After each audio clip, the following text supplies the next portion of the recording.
பாசிட்டிவான டயலாக் தான். இந்த வேட்டையாடு விளையாடு அந்த மாதிரி டைப்பில் ஒரு போலீஸ் இன்வெஸ்டிகேஷன், துப்பாக்கி இந்த மாதிரியான ஒரு போலீஸ் இன்வெஸ்டிகேஷன் படம். 72-73 வயசு ஆயிடுச்சு. ஜெயிலர் கெட்டப்ங்கிறது வந்து அவருக்கு வந்து கரெக்டாக ஷூட் ஆயிருக்கு.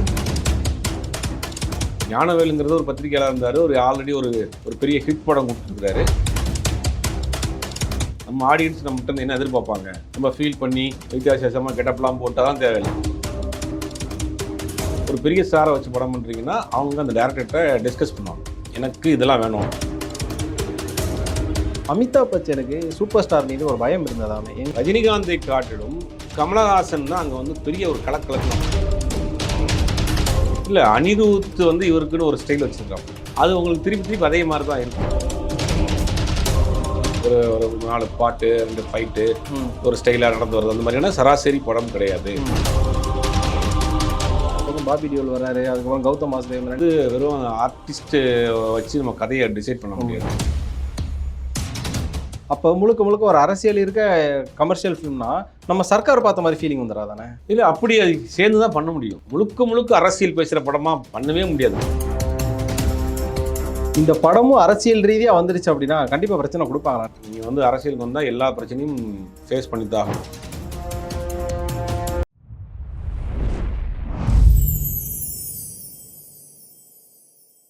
ஜி சினிமா பிரசன்ஸ் இந்த ஸ்பெஷல் எபிசோடில் ஊடகவியலாளர் சுபைர் அவர்கள் தான் நம்ம கூட இருக்காங்க. வணக்கம். வணக்கம். எப்படி இருக்கீங்க? நல்லா இருக்கேன். நம்ம சூப்பர் ஸ்டார் நடித்த வேட்டையன் படத்தோட ட்ரெய்லர் வந்திருக்கு. இது வந்ததுக்கப்புறம் நிறைய பக்கம் பாசிட்டிவ் ரிவ்யூஸும் வந்தது, நிறைய பக்கம் கிரிட்டிக்ஸ் வந்தது. ஸோ பாசிட்டிவாக பார்க்கணும் அப்படின்றப்போ உங்களுக்கு எப்படி இது வந்து பாசிட்டிவான வியூவில் இருக்குது? பாசிட்டிவான டயலாக் தான். இந்த ட்ரெய்லர் பார்த்தோன்னே அந்த டக்குன்னு மனசில் பதிஞ்சது அந்த டயலாக்ஸ் ரொம்ப ஷார்ப்பாக இருக்குது. அந்த சீன் வந்து ரொம்ப ஒரு பரபரப்பாக போகிற மாதிரி இருக்கும். ஒரு போலீஸ் இன்வெஸ்டிகேஷன் படம் மாதிரி தான் தெரியுது. இந்த வேட்டையாடு விளையாடு அந்த மாதிரி டைப்பில் ஒரு போலீஸ் இன்வெஸ்டிகேஷன், துப்பாக்கி இந்த மாதிரியான ஒரு போலீஸ் இன்வெஸ்டிகேஷன் படம். அது வந்து எவர்கிரீன் சக்ஸஸ் ஃபார்முலா. என்கவுண்டர் நடக்குது, அதுக்கு எப்படி ப்ரிப்பேர் ஆகிறாங்க, அதை எப்படி வந்து அவங்க பிளான் பண்ணுறாங்க அப்படிங்கிற அந்த விஷயம்லாம் இருக்கு இல்லையா, அதெல்லாம் புதுசாக இருக்கும். எனக்கு தெரிஞ்சு அது மேக்ஸிமம் அந்த கதை தான். இவர் ஒரு என்கவுண்டர் ஸ்பெஷலிஸ்டாக நடிக்கிறாரு அப்படிங்கிறது ஓவராலாக அந்த ட்ரெய்லர் பார்க்குறப்ப தெரியுது. ஓகே, ட்ரெய்லர் பார்க்குறப்ப நல்லாயிருக்கு. ஓகே, ஆனால் கொஞ்சம் லென்த்தியாக இருக்கிற மாதிரி இருந்துச்சு. அதை கொஞ்சம் ட்ரிம் பண்ணியிருக்கலாம். அதாவது ஒரு படத்தோட கதையை இதை வச்சு ஈஸியாக டீகோடிங் பண்ணுற அளவுக்கு இருக்குன்ற மாதிரி. டீகோடிங்லாம் கிடையாது, கதையே சொல்கிறாங்களே அவங்க. அது டீகோடிங் பண்ணுறதுனா மறைமுகமாக சொல்கிறது. இது ஓப்பனாகவே சொல்கிறாங்க. ஒரு என்கவுண்டர் ஸ்பெஷலிஸ்ட்டு டிபார்ட்மெண்ட்டுக்கு ஒரு கெட்ட பேர் வந்துடுது, நீங்கள் வந்து ஒரு வாரத்துக்குள்ளே இதை சரி பண்ணணும்னா அப்படின்றவன ஒரு வாரம் எதுக்கு 3 நாள் நான் பண்ணுறேன், டிபார்ட்மெண்ட்டுக்கு நல்ல பேர் வந்துடுங்கிறாரு. அப்புறம் என்கவுண்டருக்கு ஆதரவாக ஒரு குரூப் பேசுகிறாங்க, என்கவுண்டர் எதிராக போராட்டம் பண்ணுறாங்க. இதெல்லாம் வச்சு பார்க்குறப்போ ஒரு என்கவுண்டர் சம்மந்தப்பட்ட படம். இது என்கவுண்டர் ஸ்பெஷலிஸ்ட்டாக வர்றாரு. அது படத்தில் ஆதரவாக எதிர்பார்க்கக்கூடிய அந்த விஷயங்கள் அப்படிங்கிறது கதை ஓவராக அவங்களே சொல்லிடுறாங்களே. இது எங்கே டீகோட் பண்ணுறது எங்கே வேலை இருக்குது? அந்த லுக்கை பார்த்தோம் நிறைய பேர் ஜெயிலர் 2 வரப்போகுது, இப்போ வேறு இந்த படம் வேறு பட்டுருக்கானுங்க, எது ஜெயிலர் 2ன்னு தெரியலைங்கிற ஒரு கமெண்ட்ஸ் வருது. அதை எப்போ பார்க்குறீங்க நீங்கள்? இல்லை, அவருக்கு என்ன கெட்டப் இதுக்கு மேலே போட முடியும்? 72-73 வயசு ஆயிடுச்சு. ஜெயிலர் கெட்டப்ங்கிறது வந்து அவருக்கு வந்து கரெக்டாக ஷூட் ஆயிடுச்சு, அது செட் ஆயிடுச்சு. அதே ஏஜில் அதே மாதிரியான ஒரு கேரக்டர், மேக்ஸிமம் அதே மாதிரி தான் அவங்க பண்ணியிருக்காங்க. வேறு என்ன கெட்டப் போட முடியும்? இப்போ அதில் அப்படியே ஒரு ஸ்டாண்டர்டாக மெயின்டைன் பண்ணுவோம் அப்படின்னு வச்சுருக்கலாம். இப்போ லால் சலாமில் போட்டாங்களே மொய்தீன் பாய். ஆமாம், அது போட்டு எப்படி காமிங்க தொப்பியப்பா பிரியாணி கிடையாது போட்டு அது வந்து ட்ரோல் ஆயிடுச்சு. பட் அது அவருக்கு சிங்க் ஆகலை. பட் இது கரெக்டாக ஜெயிலரில் அந்த ஏஜ், அதுக்குண்டான ஒரு கெட்டப்பு, காஸ்டியூமு அப்படிங்கிறது கரெக்டாக இருக்குது, செட்டாக இருந்தனால அது அப்படியே நல்லா இருக்கும்போது அதை பயன்படுத்தலாமே. இப்போ நாட் ஓன்லி லுக் வைஸ் ஜெயிலர்னு கிட்டத்தட்ட நம்ம அதை பார்த்துருப்போம். ஃப்ரேமாக இருக்கட்டும், உள்ளே இருக்கக்கூடிய அந்த மல்டிபிள் கேஸ்டாக இருக்கட்டும், இதை பார்க்கும்போதுமே நம்மளை ஜெயிலர் தான் ஞாபகம் வருது. காரணம் என்னென்னா, ஜெயிலரில் வந்து பெரும்பாலான ரோட்கள் பெருசாக வந்து ப்ளே பண்ணலை. உதாரணத்துக்கு நம்ம ஃபகத் ஃபாசிலோட ட்ரெஸ்ஸிங் சென்ஸே எடுத்துக்கோமே. ஜெயிலரில் வந்து மோகன்லாலோட ஒரு ட்ரெஸ்ஸிங் சென்ஸ் அண்ட் கேஷுவாலிட்டிங்கிறது ஒரு பக்கம் இருக்குது. இப்போ ராணா டகுபதியாக இருக்கட்டும், இவங்க எல்லாரையுமே பார்க்கும்போது லுக் வைஸாகவுமே அஸ் அ கேரக்டருமே ஜெயிலர் மாதிரியான ஒரு தாக்கத்தை கொடுக்குதுல்ல நமக்கு. இல்லை, அவங்க மல்டி ஸ்டார் இருக்கிறதுனால அப்படி தெரியும். பட் படமாக வந்த பிறகு தான் நம்ம ஒரு ட்ரெய்லரை வச்சு முழு படத்தை கெஸ் பண்ண முடியாது. ஞானவேலுங்கிறது ஒரு பத்திரிகையாளர் இருந்தார். ஒரு ஆல்ரெடி ஒரு பெரிய ஹிட் படம் கொடுத்துருக்காரு. அவர் ஒரு படம் பண்ணுறாரு அப்படிங்கிற ஸ்கிரிப்ட் வைஸு கொஞ்சம் மெனக்கெட்டுருப்பார். மற்றபடி அந்த கேரக்டரு அந்த இதெல்லாம் மல்டி ஸ்டார் வர்றப்போ ஆட்டோமேட்டிக்காக அந்த சாயல் வரத்தான் செய்யுது. அதை இல்லைன்னு சொல்ல முடியாது. பட் ஸ்கிரிப்ட் வைஸ் ஏதாவது பண்ணியிருப்பாங்க. இந்த ரிஸ்க் ஃபேக்டர் அப்படிங்கிற ஒரு விஷயம் சொல்லுவோம். நீங்கள் முதல்ல சொன்னீங்க இந்த படம் வந்து வேட்டையாடு விளையாடு, காக்கா காக்கா இது மாதிரியான ஒரு தோணியில் வருது அப்படின்னு. இப்போ கமல் அவர்கள் எடுத்துக்கிட்டோம்னாலே ரிஸ்க் ஃபேக்டர் அவருக்கான இதுதான் வந்து என்னோட ஒரு சர்க்கிள்னு சொல்லி அதை நான் உடைக்க மாட்டேங்கிற ஆள் கிடையாது. நீ என்ன மாதிரியான கதை சொன்னாலும் நான் நடிப்பேன், என்ன ஸ்கிரிப்டில் கொஞ்சம் தலையிடுவேன் அப்படிங்கிற ஒரு விஷயம் இருக்கும். பட் சூப்பர் ஸ்டாரோட படம் அப்படிங்கிறது கமர்ஷியல் எலமெண்ட்டுங்கிறது முக்கியமான தேவையான ஒன்றா இருக்கும். பட் ஞானவேல் பார்த்தோம் அப்படின்னா அவர் கமர்ஷியல் டைரக்டர் கிடையாது. ஸோ கதையை வந்து கதையை எடுக்கக்கூடிய ஒரு டைரக்டரும் அதை கமர்ஷியல் கலந்து எடுக்கக்கூடிய ஒரு ஆக்டர் வச்சு எடுக்கிறப்போ இது கமர்ஷியலாக ஃபுல்லாக வந்திருக்குமா கதையாக வந்திருக்குமான்ற சந்தேகம் வருது இல்லைண்ணே? இது 2 மிக்ஸ்டாகி வந்திருக்கும். இதுக்கு நான் இந்த கேள்விக்கு ரஜினிகாந்த் அவர்களே ஒரு பதில் சொல்லியிருந்தார் வேட்டையின் ஆடியோ லான்ச்சில். எனக்கு வந்து ஒரு கதை சொன்னார், என்னுடைய ஆடியன்ஸ் வந்து வேற, அவங்க இதெல்லாம் எதிர்பார்ப்பாங்க, அந்த மாதிரி ஒரு கதை ரெடி பண்ணணும்னு ஒரு 10 நாள்னு சொல்லிட்டு 3 நாளில் ஒரு கதை சொன்னார். அந்த கதை தான் இந்த கதை அப்படின்றார். அப்போ அவருக்கு தெரியும் நம்ம ஆடியன்ஸ் நம்மகிட்ட இருந்து என்ன எதிர்பார்ப்பாங்க, நம்ம ஃபீல் பண்ணி வித்தியாசமாக கெட்டப்லாம் போட்டால் தான் தேவையில்லை. சூப்பர் ஸ்டாருங்கிறவர் வந்து 2-3 துப்பாக்கியை தூக்கி போட்டாலே போதும், அவங்களுக்கு அது ஒரு ஃபுல்ஃபில் ஆயிரும். அந்த பஞ்சு, அந்த ஸ்டைலு, அந்த மாதிரியான விஷயங்கள் படத்தில் இருக்கும். கண்டிப்பாக அதை பர்டிகுலராக வச்சுருப்பாங்க. இப்போ கார்த்திக் சுப்ராஜ் வந்து ஒரு ஃபேன் பாய், அதே நேரம் நெல்சனுமே ஒரு ஃபேன் பாயின்றப்போ அவங்களுக்கு தெரியுதுல இந்த கதையை எடுத்தால் தலைவருக்கு செட் ஆகும்னு சொல்லிட்டு அவங்க எடுக்கிற ஸ்கிரிப்டில் பேட்டை படத்துலையோ ஜெயிலர்லையோ ஒரு பக்கம் தலைவர் வந்து உள்ள இன்ட்ரோ ஆகலைங்கிற ஒரு விஷயம் இருக்குது. அதே மாதிரி ஞானவேல் அவர்களையுமே ஒரு டைரக்டராக அவங்களோட ஸ்கிரிப்ட்லேயே பண்ணியிருந்தா இப்போ படம் வந்ததுக்கப்புறமா நிறைய விஷயங்கள் வரும்போது இது வந்து ரஜினி தான் அந்த தப்பை பண்ணார் அப்படிங்கிற ஒரு கிரெடிட்டும் வந்து படம் நல்லா போயிடுச்சுன்னா கிரெடிட்டும் ரஜினிக்கு தான் போகும். படம் நல்லா இல்லைன்ற பட்சத்தில் அதுக்கான திட்டு மட்டும் டைரக்டருக்கு வந்துடும்லண்ணே. இல்லை, அது பெரிய ஸ்டார்ஸ் படத்தில் கண்டிப்பாக அவங்களுடைய தலையீடு இல்லாமல் படம் பண்ணுறாங்க. அது எம்ஜிஆர் காலத்துலேருந்து இப்போ இருக்கக்கூடிய ஸ்டார் வரைக்கும் ஒரு பெரிய ஸ்டாரை வச்சு படம் பண்ணுறீங்கன்னா அவங்க அந்த டேரக்டர்கிட்ட டிஸ்கஸ் பண்ணுவாங்க, எனக்கு இதெல்லாம் வேணும், ஏன் ஆடியன்ஸ் இதெல்லாம் ரசிப்பாங்க, இந்த மாதிரியான விஷயங்கள் பண்ணுவாங்க. எம்ஜிஆர் காலத்துலலாம் பாட்டு முதற்கொண்டு அவர் தான் டிசைட் பண்ணுவார். ஒரு படத்தில் பாட்டு வருதுன்னா அந்த பாட்டு எந்த சீக்வன்ஸில் எப்படி வருது, அதில் என்ன லிரிக் இருக்குது. ஒரு சில பாடல்கள்லாம் 4-5 கவிஞர்களெல்லாம் மாற்றி எழுதி அவங்களுக்கு கரெக்டாக செட் ஆன பிறகு பண்ண காலங்கள்லாம் இருக்குது. அப்போ பெரிய நட்சத்திரங்கள் நடிக்கக்கூடிய படங்களில் அவங்க ஒரு இமேஜை காப்பாற்றிக்கிறதுக்காக கண்டிப்பாக கதை விஷயத்தில் தலையிடுவார்கள். அது 100%. அதே மாதிரி என்ன வேணும் என்ன வேணாங்கிறதையும் அவங்க முடிவு பண்ணுவாங்க. அதே மாதிரி இவர் ஞானவேல்கிட்ட பொறுத்த வரைக்கும் இவர் கண்டிப்பாக அதில் தலையிட்டிருப்பார். அது என்னென்ன வேணும் வேணான்றப்பார். அது ஒரு ஸ்கிரிப்டாக வந்த பிறகு யாரும் உள்ளே போக மாட்டார். ரஜினிகாந்தை பொறுத்த வரைக்கும் எனக்கு இதெல்லாம் வேணும் அப்படின்னு சொல்லிட்டு அதை ஸ்கிரிப்டை அவங்க ரெடி பண்ணி பவுண்டடாக கொடுத்த பிறகு படித்து பார்த்துட்டு ஓகேட்டார்னா ஸ்பாட்டில் எதுவுமே தலையிட மாட்டார். டேரக்டர் சொல்கிறது அப்படி செஞ்சுட்டு அப்படி போயிட்டே இருப்பார். அவ்வளோதான். அந்த மாதிரி இவருக்கு தன்னுடைய ரசிகர்களுக்கு என்ன தேவையோ அந்த படத்தில் கண்டிப்பாக இவர் சொல்லியிருப்பார், டேரக்டர் சொல்லியிருப்பார். இப்போ நம்ம பார்த்துருப்போம் ஜெயிலர், கம்பேரிசன் டு ஜெயிலர் அப்படிங்கிறப்ப ஜெயிலரில் எல்லா விதமான ரோலுமே தலைவர் ப்ளே பண்ணிட மாட்டார். ஒரு கட்டத்தில் ஒரு நீட் வேணுமா அங்கே வந்து நம்ம சிவானா வருவார், இன்னொரு இடத்துல மோகன்லால் வருவார். இது மாதிரியான ஒரு விஷயங்கள் ஜாக்கி ஷெரூப் இவங்கெல்லாம் வந்துட்டு இருந்தாங்க. அப்போது அதனால வந்து நம்ம ரஜினி அவர்களுக்கு அங்கே ஆக்டிங் ஸ்கோப்புங்கிறத தாண்டி அவரோட ரிஸ்பெக்டரு ஒரு லாஜிக் மிஸ்டேக் கண்டுபிடிக்க முடியாதுல்ல, அங்கே எப்படி அவர் பண்ணார் அப்படின்னா அதுக்கு பின்னாடி ஒரு பேக்ரவுண்ட் கதை வச்சுருப்பாங்க. ஆனால் இந்த படத்தில் முழுக்க எல்லாத்துக்கும் தலைவரே ஓடுற மாதிரியான ஒரு விஷயம் இருக்குல்ல, அந்த ஒரு ஸ்பீடப் வந்து இந்த காலகட்டத்துக்கு எடுக்கும்னு நினைக்கிறீங்களா? 2K கிட்ஸ் பார்க்கும்போது எப்படி ஒரு ஓடுறாருங்கிற மாதிரியான ஒரு இல்லை, ஓடுறாருங்கிறது என்கவுண்டர் பண்ணுறதுல வந்து அது ரொம்ப வந்து பிரில்லியண்ட்டான ஒர்க் தான் இருக்கும். போய் ஃபைட் பண்ணவலாம் மாட்டாங்க. என்கவுண்டரில் என்றைக்குமே ஃபைட் நடக்காது, பிளானிங் தான் நடக்கும். விக்ரம் இதை மாதிரி. ஆமாம், பிளானிங் தான். எப்படி இந்த ஒரு பெரிய டானாக இருக்கான், இவன் எப்படி தூக்குறோம், அவன் தூக்குனா என்ன பிரச்சனை வரும், அவனை சுற்றி எத்தனை பேர் இருப்பாங்க, என்னென்ன மாதிரி ப்ரிப்பேராக நம்ம என்ன பண்ணணும், எத்தனை நாள் ஃபாலோ பண்ணணும், இந்த ப்ரிப்பரேஷன் இருக்குல்ல, இதுதான் வந்து பெரிய டீம் ஒர்க். அங்கே போய் ஃபைட் பண்ண வேண்டிய வேலையே கிடையாது. அடித்து பறக்க வர்றது, தூக்கி போடுறதுல விட பிளானிங் தான். அந்த பிளானிங் இவர் பண்ணுவார்ல, இந்த இடத்துக்கு போகிறோம், இங்கே நிற்கிறான், இங்கே ஆள்கிட்டு இருக்காங்க, இங்கெல்லாம் அந்த ஆள் நிற்கிறாங்க, இத்தனை நாள் ஃபாலோ பண்ணுறோம், இந்த என்கவுண்டர் நடந்த பிறகு எப்படி ஃபீல்பேக் வரும், அதை எப்படி நம்ம சமாளிக்க போகிறோம் அப்படிங்கிற அந்த பிளானிங் இருக்குல்ல, அது இவர் கரெக்டாக பண்ணிடுவார். உங்களுக்கு ஃபைட் சீக்வன்ஸாக இருந்தால் தான் நீங்கள் சொல்கிறது கொஞ்சம் அந்த இடிக்கிற மாதிரி வரும். பட் இந்த கதைக்கு அது வராது. இப்போ இவனை இதுலேயுமே இந்த வியாபார ரீதியான திணிப்புகளை பார்க்க முடிகிற மாதிரியான ஒரு விஷயங்கள் இருக்குது. ஏன்னா இப்போ ஞானவேல் வந்து நம்மளுக்கான ஒரு கதையை எடுக்கிறாருன்னா கண்டிப்பாக இங்கே இருக்கக்கூடிய சூழலுக்கும் அதுக்கேற்ற மாதிரியான ஒரு கதாபாத்திரங்களை தான் உள்ள செட் பண்ணியிருப்பார். ஆனால் உள்ள இப்போ ஃபகத் ஃபாசில், ராணா டகுபதி, அமிதாப் பச்சன் இவங்களெல்லாம் பார்க்கும்போது வேறு மாநிலங்கள் அவங்க எந்தெந்த மாநிலங்களில் ஸ்டாராக இருக்காங்களோ அங்கே வந்து வியாபார ரீதியாக அந்த படம் போகணுங்கிற ஒரு எதிர்பார்ப்பு இருக்கதா சொல்லப்படுதுன்னு. கண்டிப்பாக பண்ணத்தானே செய்வாங்க. பல கோடி ரூபா போட்டு படம் பண்ணுறப்ப அதை வந்து பிஸ்னஸாக பண்ணுறப்ப அவங்களுக்கு இந்த எலிமெண்ட்லாம் தேவைப்படுது.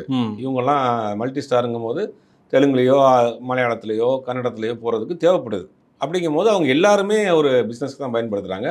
அதுக்கு கதைக்கு தேவை இருக்கோ இல்லையோ அது அப்படிங்கிற விஷயம் கிடையாது. ஆனால் அவங்களுக்கு இதெல்லாம் வந்து பிஸ்னஸ்க்கு தேவைப்படுது. அப்படிங்கும்போது அது வந்து ஒரு தவிர்க்க முடியாத இதாகி போச்சு இன்னைக்கு. இப்போ நான் எக்ஸப்ட் ஃபிலிம்னு ஒரு கொஸ்டின் ஒன்று இருக்குது. இந்த படங்களை தாண்டி இந்த ட்ரைலரை தாண்டி ஒரு கேள்வி என்னன்னா, இப்போ தமிழ் சினிமாவில் ஒரு நல்ல படம், ஒரு நல்ல வில்லனிசம், நல்ல ஒரு கதையை வெளில வருதுன்னா அதுக்கு வந்து ஃபகத் ஃபாசில் தேவைப்படுறாராங்கிற ஒரு கேள்வியை கொண்டாந்துட்டாங்க எல்லாருமே. இல்லை, ஃபகத் ஃபாசிலை பொறுத்த வரைக்கும் இன்னைக்கு எந்த கேரக்டரை கொடுத்தாலும் அதை சரியாக உள்வாங்கி அதை இது பண்ணி பண்ணுறாரு. ஏற்கனவே நான் வேறு இதில் கூட பேசியிருந்தேன். ரகுவரன் அந்த மாதிரியான ஒரு விஷயம் பண்ணுவார்.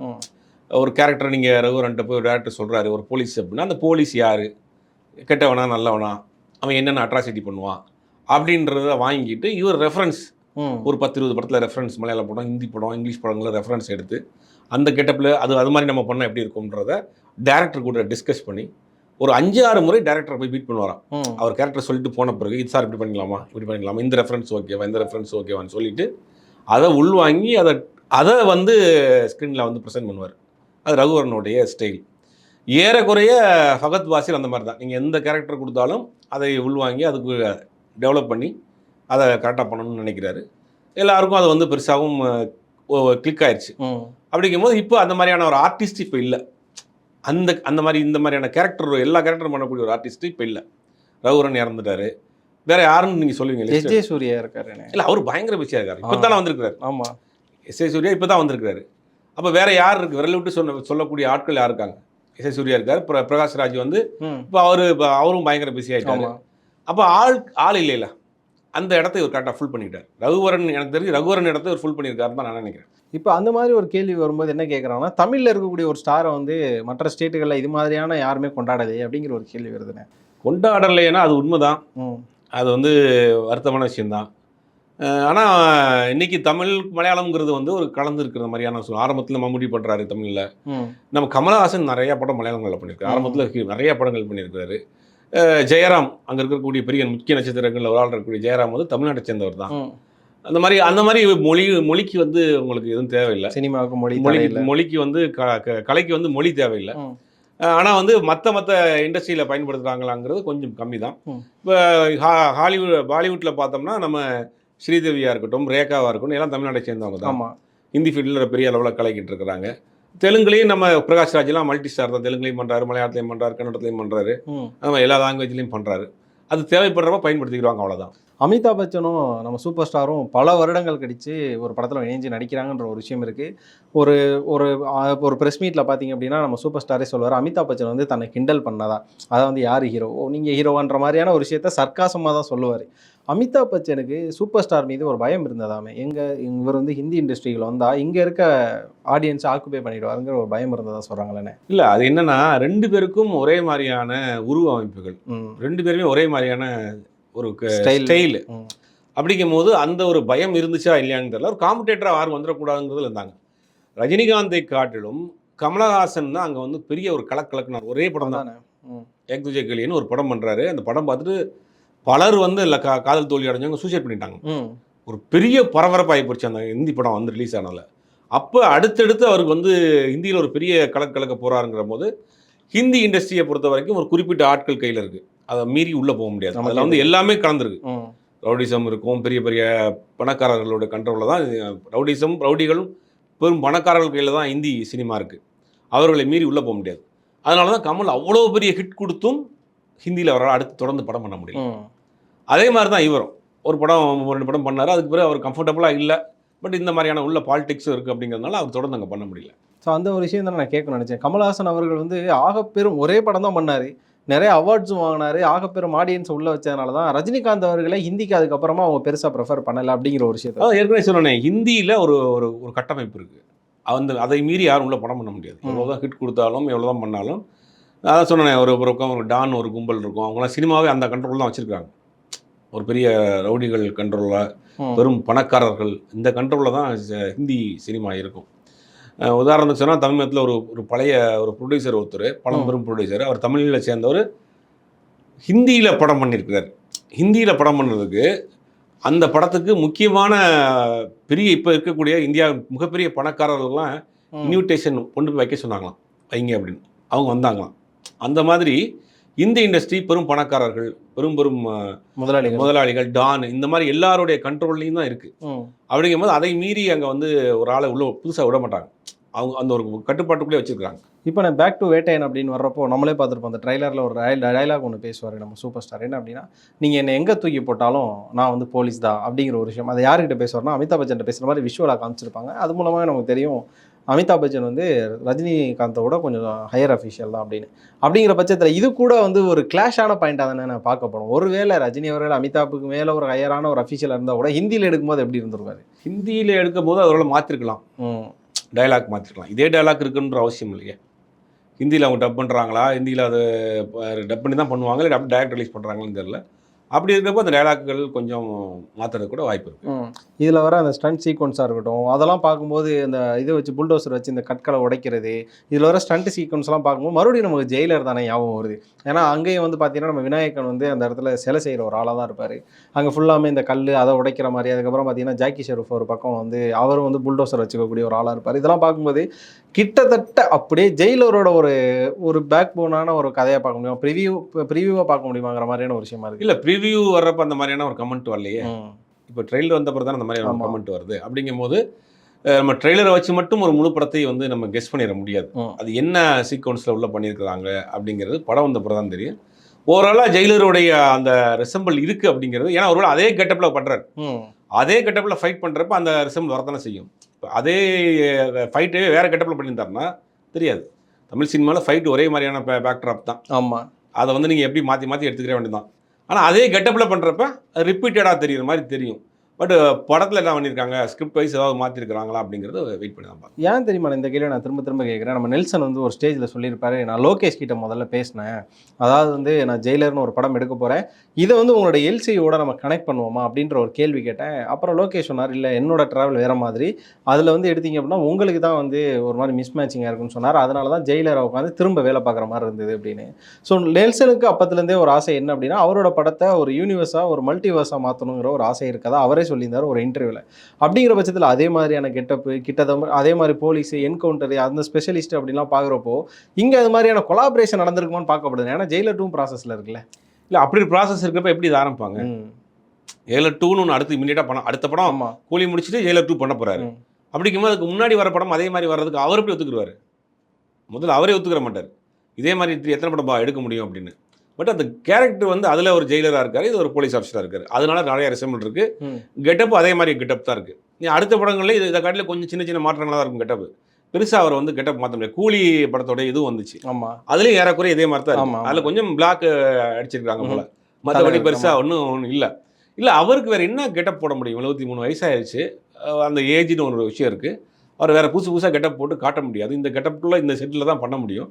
அப்படிங்கும்போது அந்த பேக் ட்ராப்பு என்ன மாற்றிக்கிட்டே இருப்பாங்க, அவ்வளோதான். இப்போ நான் இந்த ஒரு விஷயம் கேட்கணும்னு நினைக்கிறேன். என்ன அப்படின்னா, இந்த ட்ரைலர் வேர்ல்டு வைடாக தான் ரிலீஸ் ஆச்சு. மற்ற ஸ்டேட்டுகளில் எந்த மாதிரியான பிரச்சனை வந்ததுன்னு தெரில. ஆனால் நம்ம ஸ்டேட்டில் உடனே வந்து என்கவுண்டர் ஆதரிக்கிறாங்கன்னு சொல்லி ஒரு கும்பல் கிளம்பி ஒரு வழக்கு போட்டிருக்காங்க. அதுக்கப்புறம் அந்த கதை வந்து ஏதோ ஒரு சாயலாகுன்னு சொல்லி ஒரு பக்கம் வழக்கு போடுறாங்க.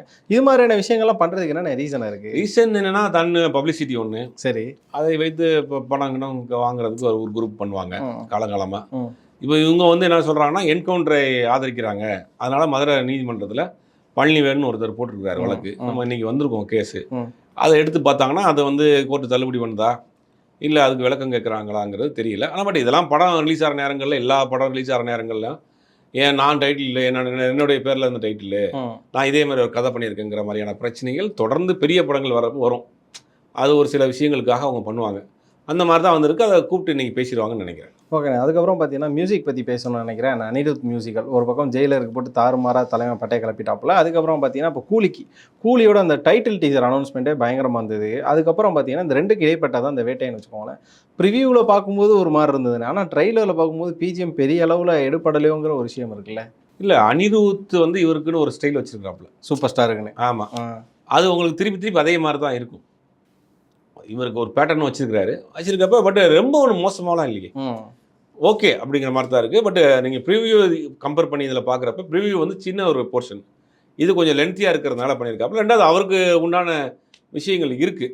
பட் இவருக்கு திருப்பி ஒரே அபியூசிடேட்டர் பண்ணுறப்ப அந்த வரத்தனை செய்யும்.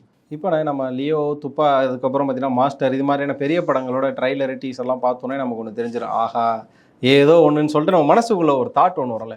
வேட்டைன்னு பார்த்தோம், உங்களுக்கு என்ன தாட்னே இருந்தது? வேட்டையன் பார்க்குறப்ப இது வந்து ஒரு ரஜினிகாந்த் மாதிரியான ஒரு பெரிய சூப்பர் ஸ்டாரை வச்சு ஒரு கதை சொல்லியிருக்கிறாங்கன்னு தெரியுது எனக்கு. சராசரி அவரோட படம் கிடையாது. சரி, ஒரு ஒரு 4 பாட்டு 2 ஃபைட்டு ஒரு ஸ்டைலாக நடந்து வருது அந்த மாதிரியான சராசரி படம் கிடையாது. இவரை வச்சு ஒரு முக்கியமான ஒரு விஷயத்தை பேசியிருக்கிறாங்க படத்தில். என்கவுண்டருங்கிற ஒரு விஷயம் அதனால் பாதிக்கப்படக்கூடியது, அதனால் அவங்களுக்கு என்கவுண்டர் பண்ணுறவங்களுக்குள்ள குடும்பம், அதனுடைய ஃபீலிங்ஸ், அந்த மாதிரியான விஷயங்களை முக்கியமான ஒரு விஷயத்தை இந்த படத்தில் இவரை வச்சு பண்ணியிருக்கிறாரு.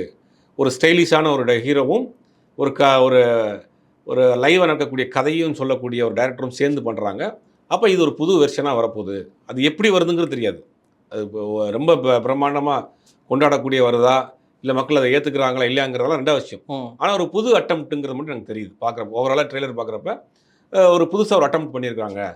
இவரை வச்சு ஒரு புதுசாக ரொம்ப நாள் கழித்து ஒரு ட்ரை பண்ணியிருக்கிறாரு. ஒரு கமர்ஷியல் படம் கிடையாது, கமர்ஷியலுக்குள்ளே ஒரு கதை சொல்லியிருக்காங்க அப்படிங்கிறது மட்டும் ட்ரெய்லரை பார்க்குறப்ப தெரியுது. ஓகே, ஒரு பக்கம் வேட்டையனை பற்றி பேசிட்டு இருக்கோம், இன்னொரு பக்கம் தளபதி 69 ஃபிலிம் பற்றி பேசணும்னு நினைக்கிறேன். அதோட கேஸ்ட் அண்ட் க்ரூவோட அனௌன்ஸ்மெண்ட் நம்ம பார்த்துருப்போம். அண்மையாக சில நாட்களாக போட்டுக்கிட்டு இருக்காங்க.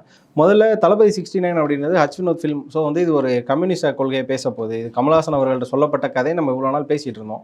இப்போ இதில் வரக்கூடிய கேஸ்ட் அண்ட் க்ரூவை பார்க்கும்போது அந்த கதை மேலே சந்தேகம் வருது. ஏன்னா ஒரு பக்கம் பாபி டியோல் வராரு, அதுக்கப்புறம் கௌதம் வாசுதேவ் மேனன், இவங்களெல்லாம் பார்க்கும்போது இவங்க எந்த ஒரு லுக்கில் பார்க்கும்போது வந்து ஒரு கம்யூனிசத்துக்கு ஒரு அரசியலுக்கு எடுப்படுற ஆட்கள் கிடையாதுங்கிற மாதிரியான ஒரு கேள்வி வச்சுட்டாங்கல்ல. அப்படி நம்ம வந்து வெறும் ஆர்டிஸ்ட்டு வச்சு நம்ம கதையை டிசைட் பண்ண முடியாது. நேர்கொண்ட பார்வை படம் வந்து ஹிந்தியில் வந்த படம் தான். பிங்க்கு அவன் தமிழில் பண்ணாங்க. ஆமாம். பட் அதில் ரங்கராஜ் பாண்டே நடிக்க வச்சுருந்தார். யாரும் எதிர்பார்க்காத ஒரு விஷயம். ஆமாம். வினோத்தோடைய ஸ்டைலே தான். இது வரைக்கும் கௌதம் வாசுதேவ மேனன் ஒரு போலீஸ் ஆஃபீஸராக ஷார்ட்டாக கட் பண்ணிவிட்டு ஆங்கிலம் கலந்து பேசக்கூடிய, ஆனால் இந்த படத்தை வேறு மாதிரி காமிக்கலான்னு ஒரு ட்ரை பண்ணியிருக்காங்கல்ல. வினோத்தோடைய ஸ்டைலே தான். நீங்கள் இப்போ ரொம்ப நாளாக ஒரு கேரக்டராக நீங்கள் பார்த்துட்டு இருக்க ஒரு ஆர்டிஸ்ட்டை வேறு மாதிரி உங்களுக்கு காட்டுறது தான். இப்போ சதுரங்க வேட்டை படத்தில் இளவரசை வந்து செட்டியார்னு ஒரு கேரக்டர், மளிகைக்கடை செட்டியார்னு ஒரு காமிச்சிருப்பாரு. பட் எனக்கு தெரிஞ்சு அவர் ரொம்ப நாள் அந்த மாதிரியான கேரக்டர்லாம் பண்ணதில்லை. அப்படிங்கும்போது ஒவ்வொரு டேரக்டருக்கும் ஒரு பார்வை இருக்கும். இது வரைக்கும் என்ன பண்ண படங்களில் இந்த கேரக்டர்லாம் பண்ணாத ஆர்டிஸ்ட் யார், அப்போ இவங்களை இதுக்கு பயன்படுத்துவோம். அப்படிங்கும்போது அது ஃப்ரெஷ்ஷாக இருக்கும். இப்போ பிதாமகன் படம் பண்ணுறாரு. பிதாமகன் படத்தில் சங்கீதா அதுக்கு முன்னாடி நிறைய படங்கள் பண்ணாங்க. கஞ்சா விற்கிற பொண்ணு அப்படின்ற ஒரு கேரக்டரை டிசைன் பண்ணுறாங்க. அதுக்கு இப்படி தான் இருக்கணும் அப்படின்றப்ப சங்கீதாவை சூஸ் பண்ணுறாங்க. அப்போ அந்த கேரக்டரும் புதுசு, சங்கீதாவையும் புதுசாக பார்க்குறாங்க. அப்போ அது வந்து ஒரு புதுசாக இருக்கும். நிறைய படங்கள் வந்து சூர்யா பண்ணாலும் கூட நந்தாவில் என்ன பண்ணுறாரு, டப்புன்னு அவரை வந்து முடிகடிலாம் கட் பண்ணி ஒரு வேறு மாதிரி ஒரு கெட்டப்பில் காமிக்கிறப்ப என்னன்னா யார் சூர்யாவா அப்படிங்கிற ஒரு அதுவே ஒரு பெரிய ஒரு அட்டென்ஷனை க்ரியேட் பண்ணும். அந்த மாதிரி இப்போ இருக்கக்கூடிய கௌதமாக இருக்கட்டும், பாபி டியோலாக இருக்கட்டும், இன்றைக்கி ஒரு புதுசாக ஒரு ரிவ்யூ பண்ண போகிறோம், அவங்க எல்லாருமே வந்து இது வரைக்கும் பார்த்த ஆட்களை வேறு ஒரு டைமென்ஷனில் காட்டுறது தான் ஒரு டேரக்டருடைய டச்சு. அந்த மாதிரி இவர் வேறு ஏதோ பண்ண போகிறார். இது வரைக்கும் நீங்கள் கௌதம் வாசுதேவனா இப்படி தான் இருப்பார் நீங்கள் பார்த்துருப்பீங்க, ஆனால் இதில் வேறு மாதிரி காட்டுறேன் அப்படிங்கிறது படத்துக்கு ஒரு பெரிய எதிர்பார்ப்பு கிளப்போம். இப்போ விஜயோட படமாகவே இது இருந்தால் ஒருவேளை வந்து உள்ள கமர்ஷியல் ஃபிலிம்க்கான எலிமெண்ட்ஸ் வந்துடும். அப்போ முழுக்க முழுக்க ஒரு அரசியல் இருக்க கமர்ஷியல் ஃபிலிம்னா நம்ம சர்க்கார் பார்த்த மாதிரி ஃபீலிங் வந்துடாதானே? இல்லை, அப்படி அது சேர்ந்து தான் பண்ண முடியும். முழுக்க முழுக்க அரசியல் பேசுகிற படமாக பண்ணவே முடியாது. ஒரு 500 கோடி ரூபா பட்ஜெட்டில் எடுக்கக்கூடிய படத்தை நீங்கள் முழுக்க முழுக்க பிரச்சார படம் மாதிரி எடுக்க முடியாது. ஒரு கமர்ஷியல் ஃபர்ஸ்ட் ஹாஃப் வரைக்கும் ஒரு கமர்ஷியலாக அவருக்கு உண்டான பாட்டுக்கிட்டெல்லாம் போட்டு ஒரு ஆடியன்ஸை கொஞ்சம் கூல் பண்ணிவிட்டு செகண்ட் ஹாஃபில் இருந்து தான் கதை சொல்ல ஆரம்பிப்பாங்க. சரி, அப்படி தான் ரசிகர்கள் உட்காருவாங்க. அதுதான் ரசிகர்கள் எதிர்பார்ப்பாங்க. தளபதி வந்து நீங்கள் எடுத்து வீரவசனமாக பேசிகிட்டே இருக்கிறாரு படத்தில் அப்படின்னா எந்திரிச்சு போயிடுவான். எந்திரிச்சோடனே அவன் வந்து ஓப்பன் பண்ணால் ஒரு பாட்டில் டான்ஸ் ஆடணும், 2 பேரை ஃபைட் பண்ணணும், இப்படி கொஞ்சம் நேரம் அவங்கள ரிலாக்ஸ் பண்ணிட்டு தான் கதை சொல்ல ஆரம்பிப்பாங்க. அந்த மாதிரி பேட்டர்னில் தான் அவருக்கு பண்ண முடியும். அந்த ரசிகர்களை தான் எதிர்பார்க்குறாங்க. அது மாதிரி இதில் ஒரு அரசியல் படமாக இருந்தாலும் சரி, இது கமர்ஷியல் கலந்த அரசியல் படமாக தான் இருக்கும் இல்லையா, பியூரான அரசியல் படமாக கண்டிப்பாக இருக்காது. இப்போ அவர் வந்து மாநாடு நடத்த போகிறாரு. அதுக்கப்புறமா இன்னும் ஒரு 1.5 இயரில் எலெக்ஷன் வேறு வரப்போகுது. இப்போவே பார்த்தீங்கன்னா இத்தனை வருஷம் நடிச்சுவிட்டு கரெக்டாக எலெக்ஷனுக்கு முன்னாடி 1 வருஷத்துக்கு முன்னாடி வந்து அவர் நிற்க போகிறதா சொல்கிறாரு அப்படிங்கிற மாதிரியான விஷயங்களே இப்போயே நிறைய பேர் பேச ஆரம்பிக்கிறாங்க. இந்த படத்தில் பார்த்தீங்கன்னா பூஜா ஹெக்டே திரும்ப உள்ள வராங்கன்ற பட்சத்தில் இந்த படம் பார்க்கும்போதே ஒரு யூஸ்வலான ஒரு விஜய் படம் தான். ஒரு டூயட் சாங், ஒரு லவ் போர்ஷன், இது மாதிரிலாம் நடிச்சுட்டு திரும்ப ஒரு அரசியலுக்கு வரும்போது அவரோட அரசியலையும் இது மூலமாக வச்சு கிரிட்டிக் பண்ணுவாங்க தானே? கிரிட்டிக் பண்ணுவாங்கன்னா, இப்போ அரசியல் கட்சி ஆரம்பித்த படம் வந்த படம் கோட்டு. ஆமாம், அந்த படத்தில் வந்து மதுவை எதிர்த்து வெளியில் பேசுகிறாரு. ஆமாம். பட் அந்த படத்தில் என்ன பண்ணுறாரு, பார்ட்டி சாங் வச்சிருக்காரு. அதில் படத்தில் பல இடங்கள் ஹேங் ஓவர் தான் இருக்குது அப்படின்னு அவரே சொல்கிறாரு. அப்படிங்கும் போது அது கமர்ஷியலாக அவர் பார்வையில் அது சினிமா வேற, அரசியல் வேற அப்படின்ற மாதிரி அவர் டிசைட் பண்ணிக்கிறாரு. ஆனால் அதை வந்து விமர்சனமாக அரசியலுக்கு வந்த பேர் வைக்கத்தான் செய்வாங்க, கண்டிப்பாக வைப்பாங்க. நீங்கள் வந்து அந்த படத்தில் நீங்கள் வந்து குடிக்கிற மாதிரியான ஒரு காட்சியை வச்சுட்டு வெளியில் வந்து குடிக்காதீங்கன்னு சொல்கிறீங்க அப்படிங்கிற ஒரு விமர்சனம் கண்டிப்பாக வரும். அவர் என்ன பண்ணாலும் விமர்சனம் வரும். அரசியல் கட்சி ஆரம்பித்த பிறகு, அரசியல் தலைவரான பிறகு அந்த படத்தில் நீங்கள் என்ன பண்ணாலும் ஒரு செக்ஸியாக ஒரு காட்சியை வச்சுட்டு பெண்களை மதிக்கணும்னு வெளியில் வந்து அவர் பேசினார்னா கண்டிப்பாக விமர்சனம் வரும். அப்புறம் அது மாதிரி இந்த படங்கள்லையும் விமர்சனங்கள் வர்றதுக்கு தவிர்க்க முடியாத விஷயம் அதெல்லாம். இப்போ நம்ம இப்படி எடுத்துக்கலாம். இப்போ தீரன் படமும் அஸ்வினத்தோட ஒரு படம் தான். அதுலேயுமே பார்த்தீங்கன்னா ஒரு கமர்ஷியல் மாதிரி தான். கிட்டத்தட்ட ஒரு லவ் போர்ஷன் இருக்கும். ஒரு ஷார்ட்லேயே அது முடிஞ்சிடும். இது மாதிரியான விஷயங்கள்லாம் பார்க்கும்போது கிட்டத்தட்ட அது மாதிரி ஒரு தீரன் மாதிரியான ஒரு ஃப்ளேவரை திரும்ப கொடுக்க அஸ்வினத்தை ட்ரை பண்ணுறாருன்னு எடுத்துக்கலாமா நம்ம? இல்லை, தீரன் வேற கதை. அது ஒரு ரியலாக நடந்த ஒரு சம்பவத்தை, தமிழ்நாட்டில் இருந்து போன ஒரு போலீஸ் ஆஃபீஸருடைய சம்பவத்தை அவரே சொல்லியிருந்தாரு. ஜாங்கிட் போலீஸ் ஆஃபீஸர் அவருடைய இதை வச்சு தான் பண்ணாங்க. இந்த படம் அப்படி இருக்காது. இது வந்து அது அரசியல் படம் கிடையாதுல்ல. இது கண்டிப்பாக அரசியல் பேசக்கூடிய படம், ஒரு புரட்சி பேசக்கூடிய படம், தன்னுடைய கொள்கையில் அங்கங்கே சொல்லக்கூடிய படம். அதே நேரத்தில் கமர்ஷியலாகவும் இருக்கும். அந்த மாதிரி தான் பண்ணிப்பாங்க. அது தீரனுக்கும் இதுக்கும் நம்ம கம்பேரே பண்ணக்கூடாது. அது வேற ஒரு ஜோனல் படம். இப்போ நான் சொல்லிட்டு இருக்காங்களே, அதாவது தளபதி வந்து விஜய் வந்து அரசியல் கட்சி அனௌன்ஸ் பண்ணதுலேருந்தே அவருக்கு நிறைய அழுத்தங்களும் பிரச்சனைகளும் வந்துட்டு இருக்கு அப்படின்னு ஒரு பக்கம் சொல்கிறாங்க. இந்த படமும் அரசியல் ரீதியாக வந்துருச்சு அப்படின்னா கண்டிப்பாக பிரச்சனை கொடுப்பாங்களா? ஏன்னா இப்போ இவ்வளோ மினிஸ்ட்ரியெல்லாம் மாறி இருக்கு அப்படின்றப்போ இது நடக்குமா? அது இல்லை, அரசியல் களத்துக்கு வந்தாலே பிரச்சனை தான். நீங்கள் வந்து அரசியலுக்கு வந்தால் எல்லா பிரச்சனையும் ஃபேஸ் பண்ணி தான் ஆகணும். ஒரு பக்கம் கிடையாது, எல்லா தரப்புலையும் இருந்தும் பிரச்சனைகள் வரும். அது நீங்கள் படத்தில் நடித்தாலும் சரி நடிக்காட்டியும் சரி, நீங்கள் ஒரு கட்சி ஆரம்பிச்சிட்டிங்க, அரசியல் தளத்துக்கு வந்துட்டீங்க அப்படின்னா எதிரிகள் உங்களை எதிரியாக தான் பார்க்க ஆரம்பிப்பாங்க. அதில் மாற்று கருத்தே கிடையாது. எல்லா கட்சியும் சரி, அது நீங்கள் குறிப்பிட்ட கட்சியும் எல்லா கட்சியும் நம்மளுக்கு ஒரு காம்படேட்டராக எந்த அரசியலை விட்டுருங்க, ஒருத்தன் ஒரு பிஸ்னஸ் பண்ணுறான், நமக்கு ஏற்ற மாதிரி அந்த கடை போட்டானா அவனுக்கு காம்படேட்டராக தானே பார்ப்பாங்க, இப்படி வளர்ந்துருவானா அப்படின்னு. அந்த மாதிரியான பிரச்சனைகள் வரும். அது எப்படி இவர் ஃபேஸ் பண்ண போகிறாரு அப்படிங்கிறதான் கேள்விக்குறி. ஓகேண்ணே. இவர் அந்த வரக்கூடிய பிரச்சனைகளை இவர் எப்படி ஃபேஸ் பண்ணுறாரு, அதுக்கு சில நுட்பமான அரசியல் புரிதெல்லாம் வேணும். அதை எப்படி ஃபேஸ் பண்ண போகிறாருங்கிறத பொறுத்து தான் பார்க்கணும். ஓகே, காத்திருந்து பார்ப்போம். காலம் பதில் சொல்லுவோம். ரொம்ப நன்றி.